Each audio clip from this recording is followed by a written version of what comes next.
లోకేష్ వ్యాఖ్యలకు బొత్స సత్యనారాయణ కౌంటర్ ఇచ్చారు. లడ్డూ అంశంపై అసెంబ్లీలో చర్చిస్తారా లేదా అన్నది అనవసరం, మండలిలో మాత్రం చర్చ జరగాల్సిందే అన్నారు.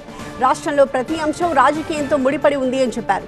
ఇందాపూర్ నెయ్యి హైదరాబాద్లో 560 రూపాయలకి దొరుకుతోందని, అదే నెయ్యిని టీటీడీకి 658 రూపాయలకి ఇందాపూర్ డైరీ సరఫరా చేస్తోంది అన్నారు. టీటీడీకి పంపే నెయ్యి స్వచ్ఛమైనదే అయితే బయట ప్రజలకు ఇచ్చేది కల్తీ నెయ్యా అని ప్రశ్నించారు. రెండూ ఒక్కటే అయితే ధరల్లో ఎందుకు తేడా ఉంది అని ప్రశ్నించారు. 560 రూపాయలు మరి అయితే ఈ ప్రజలకు అమ్ముతుంది వచ్చి తక్కువ రేటుకి ఇస్తే మంచి తీవ్రం అనుకుంటే మరి ప్రజలకు ఇచ్చింది ఇది మోసమా? అంటే కల్తీ నెయ్యి ఇస్తున్నారు ప్రజలకి, వీళ్ళు కల్తీ నెయ్యి అమ్ముతుందా? వెనకాల బ్యాక్గ్రౌండ్లో హెరిటేజ్ ఉంటూ వీళ్ళు ఎదురు కలిసి కల్తీ నెయ్యి అమ్ముతుంది చెప్పండి.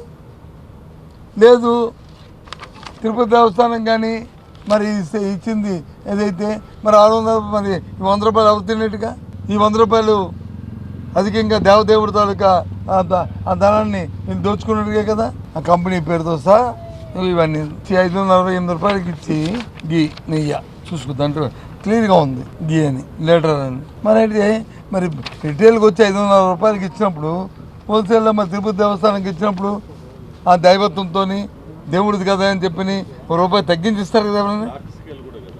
ఎవరైనా ప్యాకింగ్కి ఖర్చు లేదు, మరి కమిషన్ లేదు మధ్యవర్తులు లేవు అన్ని లేదు అన్నీ కదా ట్యాంకర్. మరి అంటే ఏ రకంగా అందుకు మేము చర్చ అడిగింది మేమేమి ఎవరి మీద నింద చేయడానికి, ఎవరి మీద రాయిసడానికి, ఎవరి మీద కాదు.